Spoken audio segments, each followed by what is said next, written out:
Hey, what's up, guys? It's been a while. Hope you enjoyed your new year.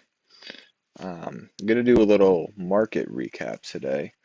Um, I've been absent. I've been on my holiday break, and starting this week, I've been getting back into looking at the charts. And what I'll probably end up doing is, I kind of had the charts open yesterday. Didn't really look at them. I did follow price action a lot more closely today, and I'll probably do that for the next 2 days. And then starting next week is when I will start following, getting back into like my trading routine.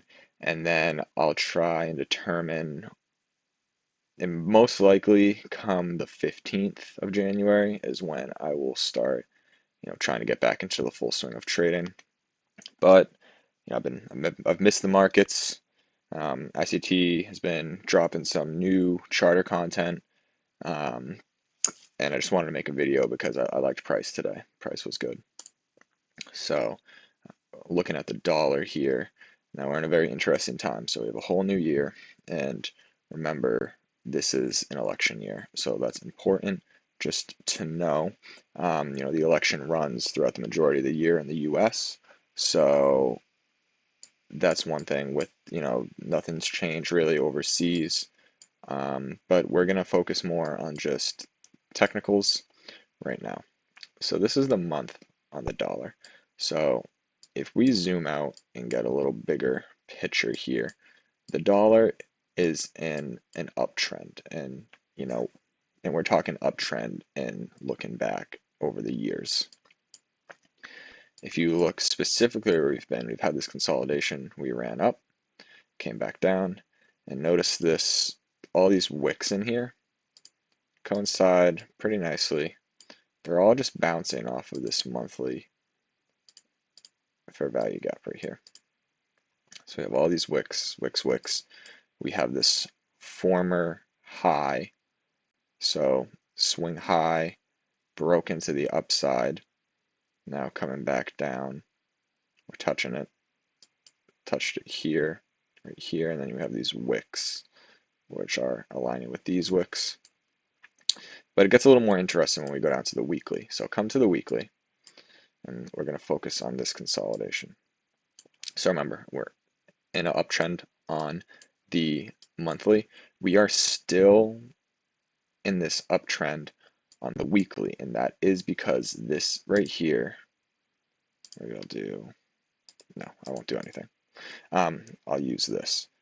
This right here, this run is our parent price leg because we came down, took liquidity, tapped into a higher time frame PD array, shifted market structure here and came up.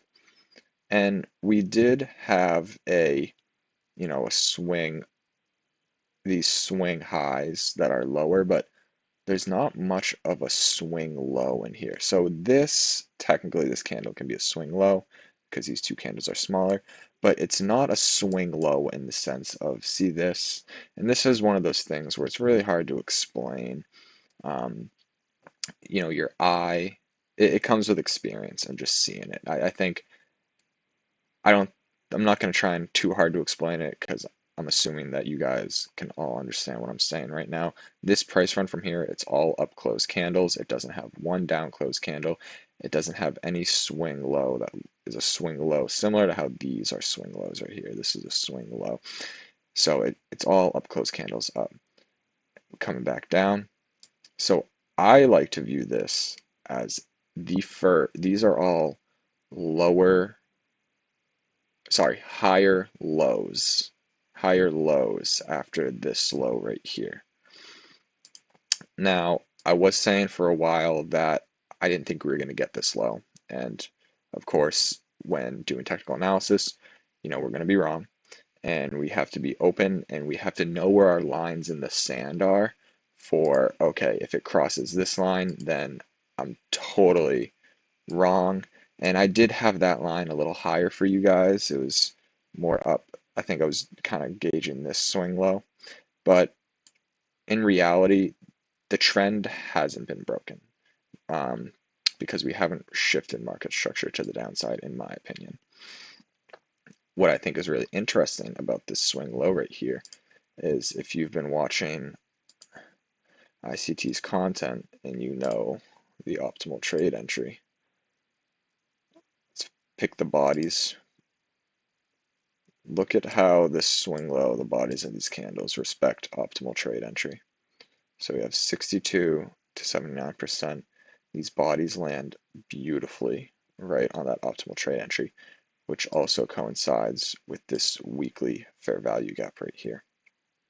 So I'm really, really curious as to how the next 2 weeks play out because, this is one of the classic optimal trade entry setups. We had the downtrend on the weekly right here, turning around at a higher time frame, PD array, shifting market structure, and then the retracement into optimal trade entry. So if we it'll be very clear that we're bullish by the time we take this high, but if when we do take this high, I'll be starting to target these highs up here in this buy side liquidity. So I'm really curious as to how specifically the next two candles print on this weekly dollar chart. Are they very bullish? Um, but I really like, I think this is where I kind of diverge from some other people that I've seen on Twitter and YouTube. Um, when I casually look around, I really only watch like two people. But one guy specifically who I enjoy watching, he thinks the dollar's going lower. I believe it's going higher. I said this was my line in the sand, but I'm still sticking, especially with how these bodies landed with this optimal trade entry and then this reaction off of it. I'm gonna hold to the higher prices on the dollar. I'm submitting to that, um, which will mean lower prices on the indices, which is kind of hard to imagine right now. But again, sticking to the technicals. I'm purely sticking to the technicals of the dollar. We have this market structure shift. We have this taking sell side in the monthly for value gap, market structure shift, coming back down, retracement into optimal trade entry, synergistically with this weekly fair value gap. So yeah, I'm still bullish on the dollar. I think that's what price has, but again, I can be wrong. I think I wouldn't be shocked if it came down and continued lower. The indices are eyeing that all-time high right now, and the economy, seems to be doing well. The whole the whole rate cuts thing, the Fed soft landing, inflation is coming down. So with people thinking that the Fed could possibly cut rates coming into 2024, that if they started cutting rates, that would be a huge catalyst for the indices to rally higher. But remember, they were projecting rate cuts by the end of 2023. Like there was one point mid 2023 where they were like, I mean, this is all just like economists, whatever. I don't subject to the fundamentals too much. I just listen to podcasts. But mid 2023, there was a lot of rumors going around that, or a lot of certainty that economists were saying we were getting rate cuts in by the end of 2023. Didn't happen. But I will say the inflation numbers are looking good. They're very close to the Fed's target. Um, they are saying higher for longer, but I could see if I just had to guess. Again, I'm no economist, and I'm not a financial advisor, but I could see them lowering it. I don't think we'll ever get back to zero, but five. I could see them not wanting to be too restrictive when inflation is back to their target. So maybe they'll do a cut or two. Anyways, I don't. Let's get back to technicals. So again, bullish on the dollar because I think the structure and the technicals is there that we just went over. We'll go to the daily. I don't think we have to get too much into the daily. We have this very odd candle, and this is something that can happen on the dollar. If you just notice, it's not there on the weekly. And this is, if you look, it's January 2nd over to January 3rd. Just a weird gap there. It's not there. If you go down to the 4 hour, um, again, the way the dollar can behave and it's like open and closes, it can produce a product like this every now and then, but again, it's only on the daily, and I just chalk it up to a product of the open and closes in a holiday period, because you can see it's not there on the weekly. It goes away in the 4 hour. Yeah.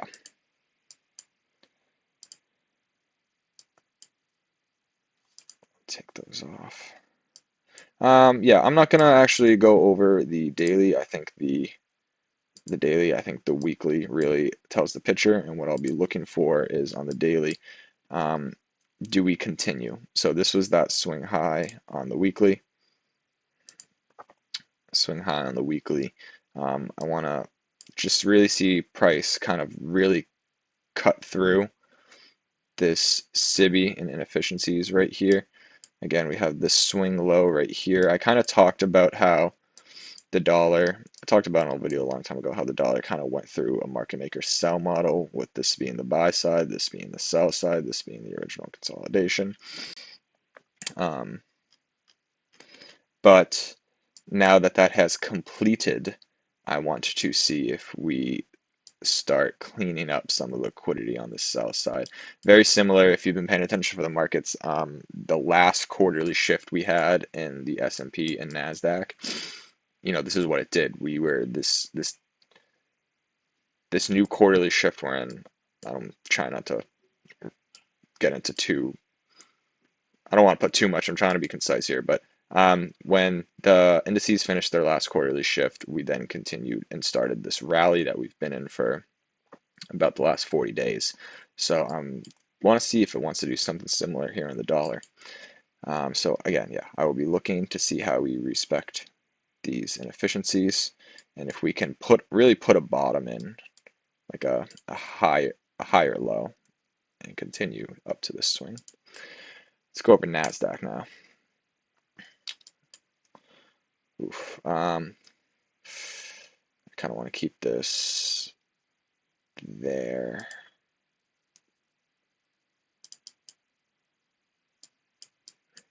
Okay, I'll take these off then. Actually, no, I'm gonna keep these there, because we're gonna speak about that.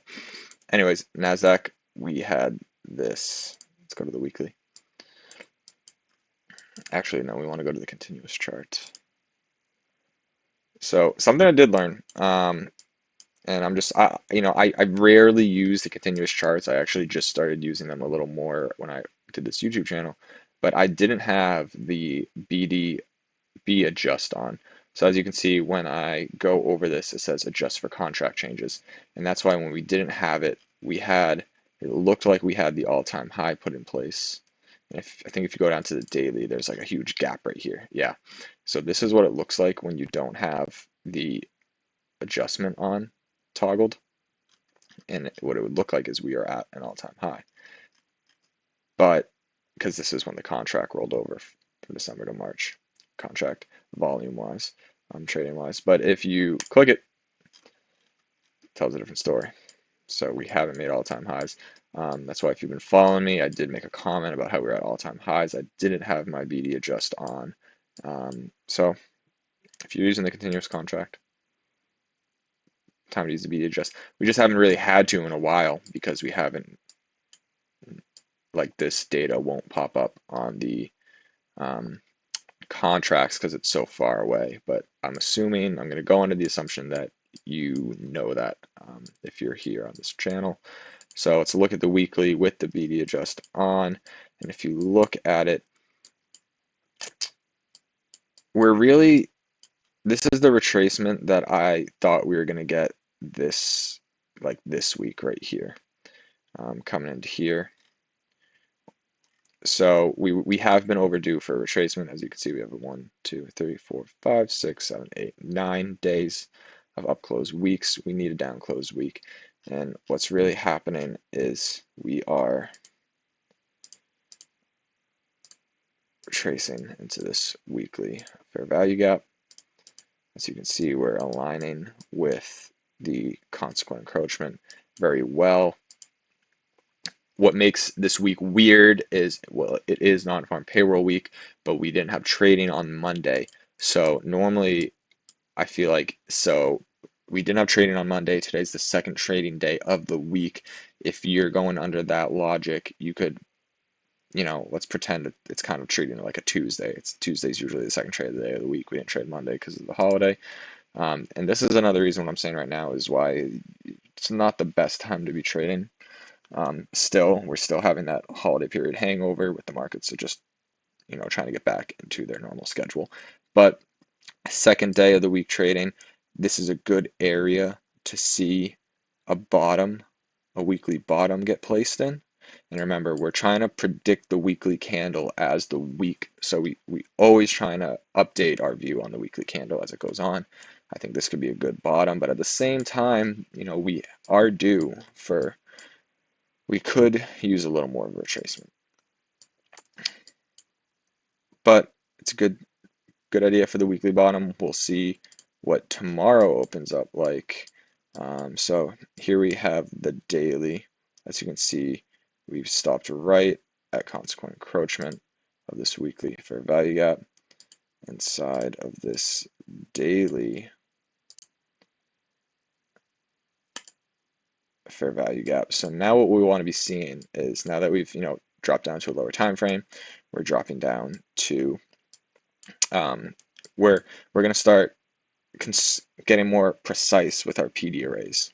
So we're in the weekly, now we're in the daily, and what this does is, as we drop down and get more precise with our PD arrays, we have a shorter time frame where we can predict, are they going to react off of it or not. So now, we just have to wait one day to see, is this going to be an up close candle that, and we really respected this daily fair value gap. We only need one more day to tell you that, whereas we'll need a few more days to know whether we're going to respect or violate this weekly fair value gap. So if we do violate this daily fair value gap, there is a chance we will violate this weekly fair value gap. But if we respect this daily fair value gap, where there's a higher chance we respect this weekly fair value gap. So again, drop into lower time frames and highlight these PD arrays. It gives us a quicker insight as to whether the higher time frame ones will be respected. We are, let me draw a fib on this, because it looks like, yeah, even if you use the bodies, we are at we are below equilibrium. We are that dipped into a discount. So I like that. I like that where it's a discount PD array. This daily is a discount PD array. We could see higher prices.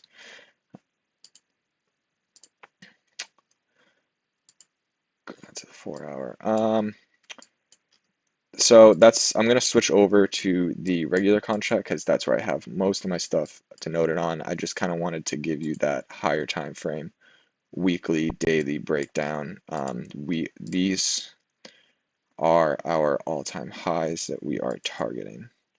So actually what I'll probably do is, when you get into stuff like this, I like to use the wicks. I'll use this wick. It's the longest wick of this swing right here.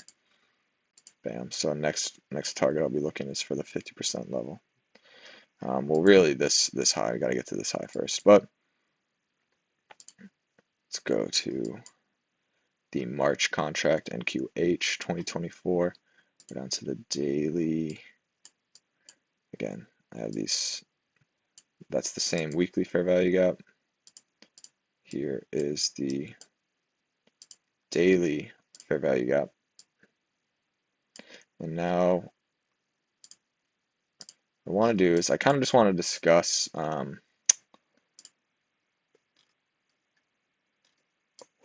the market's been the past few days. So here's this cool little indicator I like. I haven't shown this a whole lot on this channel, but whoever designed this was awesome. And if you guys have been keeping up with ICT's content, which I believe you should if you are watching this video, you'll notice that he's releasing his charter trading models. And I I think if you're not really excited about that, you should be really excited about that. Because basically he is giving you the step by step on what to trade and how to trade. Like that, it's really just a gold mine. And what this I'm showing this right now. I'm bringing this up because this will be super helpful in when you guys look and read these charter models. So specifically his model 1 that has to do with optimal trade entry in the New York session 7 a.m. to 10 a.m. One really good way to measure that and visualize that, and I can't remember where I'm pulling. I always like to tell you and point to you which video or which area, whether it's core content month 1 or whatever. I always like to kind of refer when I say something that's an ICT concept, refer back to the to the video, but we're getting into this area where we're really starting to blur things because he's releasing like more detailed content at different times. So I've watched the core content a while ago, but he's releasing this charter model that pertains to it. So I can't remember where he said this. I said all this to say one ICT concept is when the London between midnight and 2 retraces and sweeps the Asian range.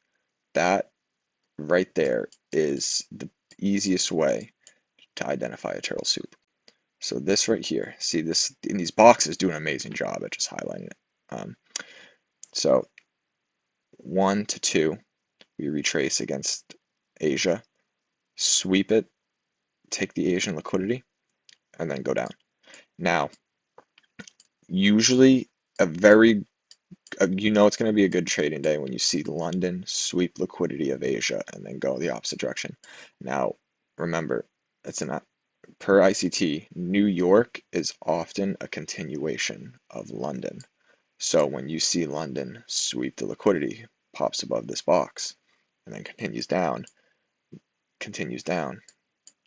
New York is a continuation of London in this case. That is a market structure that he talks about a lot. So I'm going to kind of go over that. I'm going to go over that Charter 1 entry model since that's something new that he just released and it has been appearing. But just to go back to this whole London sweep in Asia continuing of New York, it's when you use this little indicator, again, it's the ICT-KZS, very good indicator. You can see, just helps you visualize it. So we didn't really get it much here. Again, we came up against Asia, but we didn't really break above the high. But look right here, between midnight and 2 o'clock, we came up against Asia, put in a high right there, which also took out the CBDR, broke lower. See this? It's not as obvious as that one we just checked out, but we came up against both the Asian range and the CBDR, and then right here, we came down and shifted structure below this swing low. So that right here, this was the run on liquidity. This is the shift in structure here. We have the retracement, and then see New York. See this continuation. This was a continuation.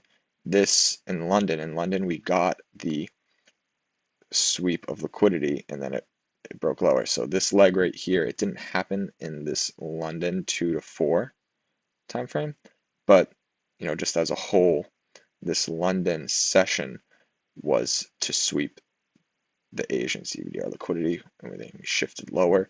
New York continuation down. Here's an example where we didn't really get it, but again, I see he talks about it doesn't happen every day. It didn't happen here. One thing that ICT does talk about is the bigger the CBDR, the less likely that you'll get that. So look at this huge CBDR. Okay, I don't want to get too much into that specific concept, but I will show you here how it showcased very beautifully. So we have the sweep here. Again, okay, this is today's price action. We have the sweep here above Asia, break lower. Da, da, da, da. Now, what ICT talked about in that charter model was entry on the 5 minute. So we're going down to the 5 minute.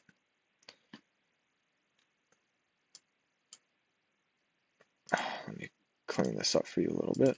Entry on the 5 minute. Okay, so London swept above Asia, came down. Now we're going to look for New York to be a continuation downwards. And per ICT's charter model 1, we are looking for a 62% retracement, an optimal trade entry.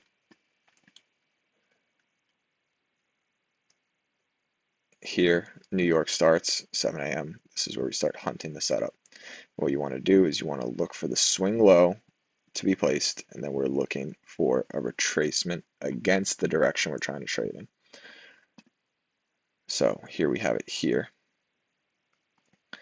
And here comes the part where this is really where experience and just tape reading and back testing is what serves you, because again, remember, when these candles are printing, this is all you see.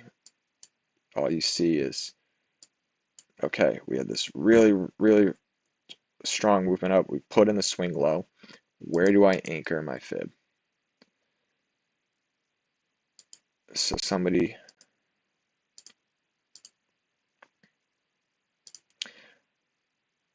could say, oh, here's a swing high here. Somebody could also say, well, here's a swing high and here. And then it's, which one do you use? Well, in this case, both delivered pretty nicely. But if you use this, again, you remember we're using the bodies. Look how it really went outside of optimal trade entry, went above it like that. So this is one of those scenarios where it's kind of subjective, and experience is what helps you know whether, because this is 100% without a doubt the low that you're tethering to.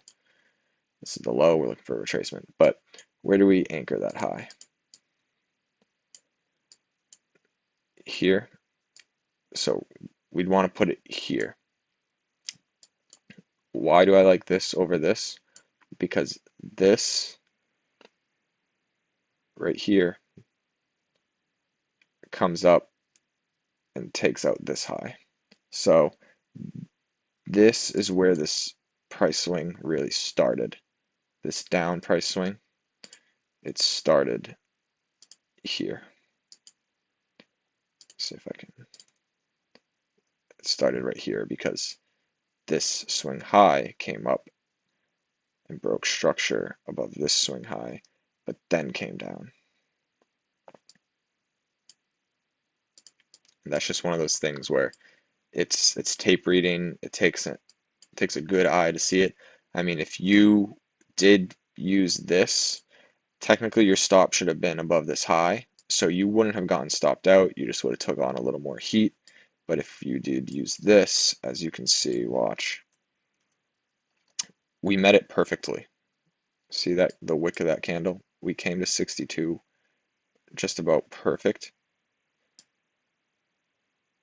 And that's why if you watch that charter model 1 video, he says 62% plus 5 pips. So he's, pips in the context of Forex, but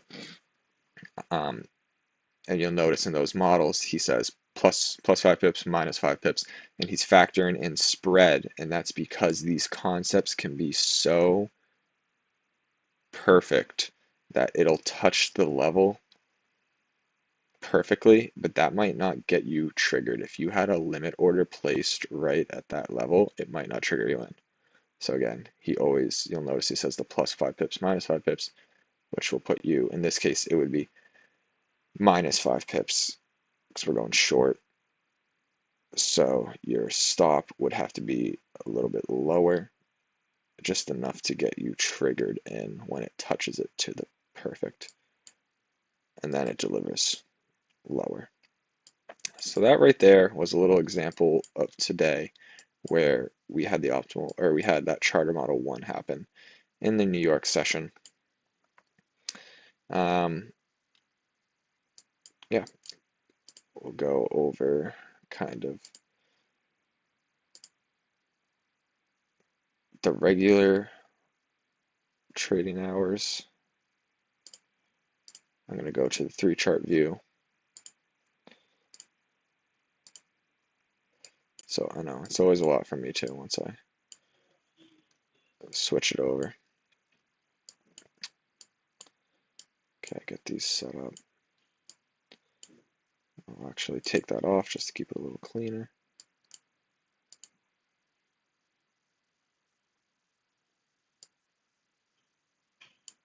Okay, let's get over there on the 1 minute.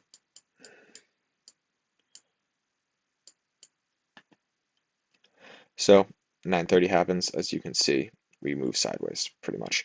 And this can be expected when, again, remember we've said when we move a lot in these London to early New York kill zones, expect this 9:30 open to be pretty choppy. Come 10, we come up here, sweep above all this liquidity, come above it over here on the 5 minute, this 8:30 high over here, we sweep all that.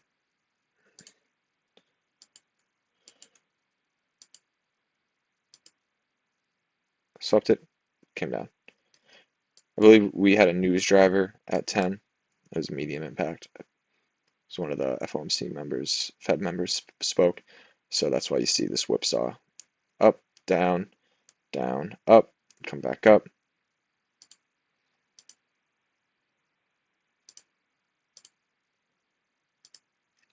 You can see we're wicking over consequent encroachment, but our bodies are closing in this bottom half. We drop lower.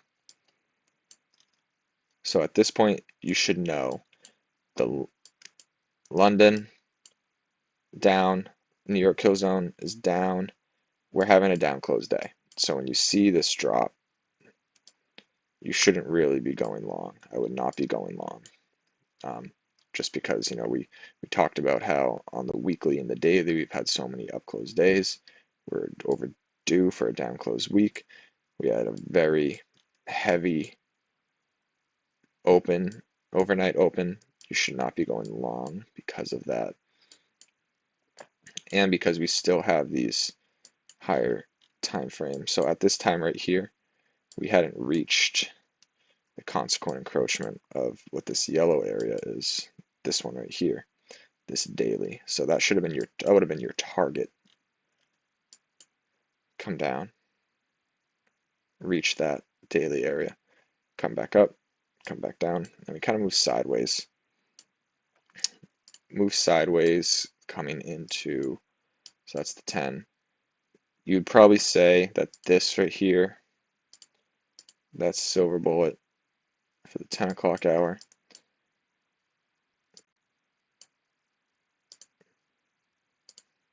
Could also say this fair value gap right here, even though we color outside of it. Break lower.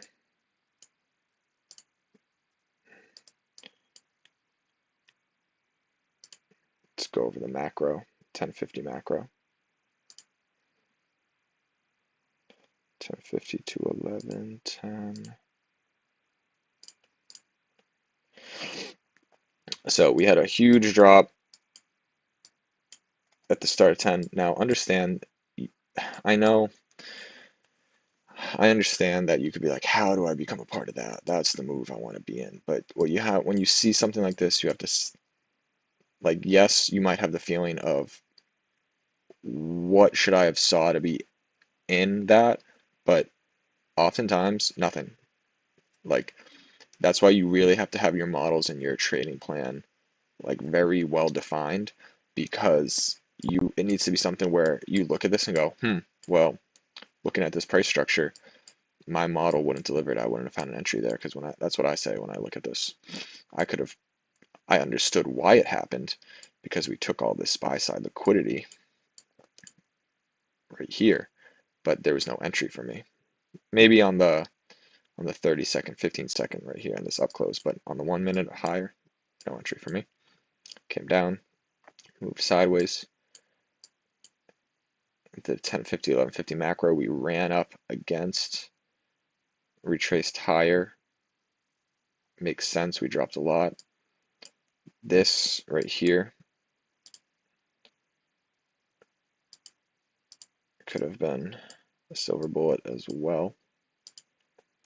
Wouldn't have been the prettiest because we colored outside the lines, but we have this smaller fair value gap right here.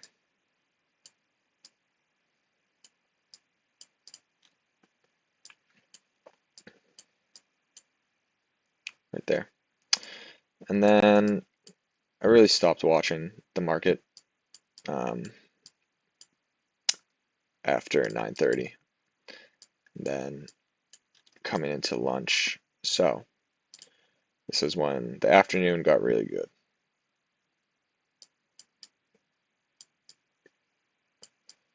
Coming into lunch,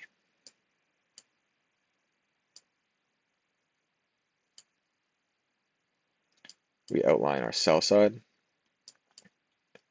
and our buy side. I chose that high. They're relatively equal highs right here. Come lunch, look what happens. So ICT has talked about how when we kind of consolidate over lunch, or it's oftentimes where if we sweep one sell side or buy side on lunch, you could look to target the other side in terms of liquidity. So again, I think we had another high impact news at 2. See us react on this candle. It came down, swept this sell side.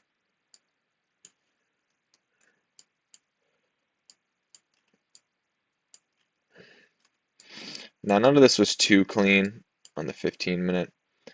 The 5-minute does an amazing job. It's there on the 15, but the 5-minute tells the story very well. You can see us right here at 2 come down, take out this low, take out this low. I highlighted this because it's the lunch in the lunch period. And then what we did is we came up above and we put this swing high above these bodies, which I liked to consider kind of a shift in market structure. But now going back to optimal trade entry techniques, so I consider that a shift in market structure. Remember, the wicks do the damage, but I wasn't going to enter on either these, on this fair value gap or anything, or even on this optimal trade entry. So you can see here, I highlighted these bodies right here, the bodies of this low, because this low purged liquidity. Then we're moving up to shift structure.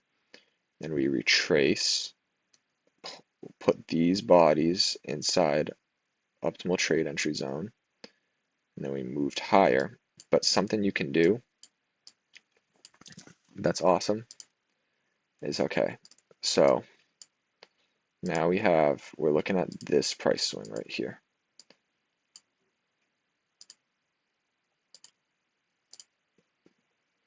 Took liquidity, shift to market structure.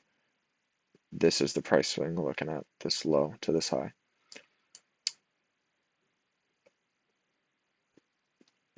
Coming up, so this is a swing low, a swing high, and what we'll be looking is to target this high. We take the bodies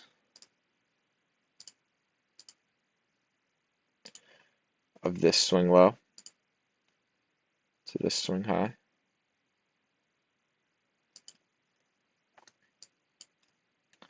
Boom, right here. Optimal trade entry again. So it's getting kind of fuzzy because we're overlapping. But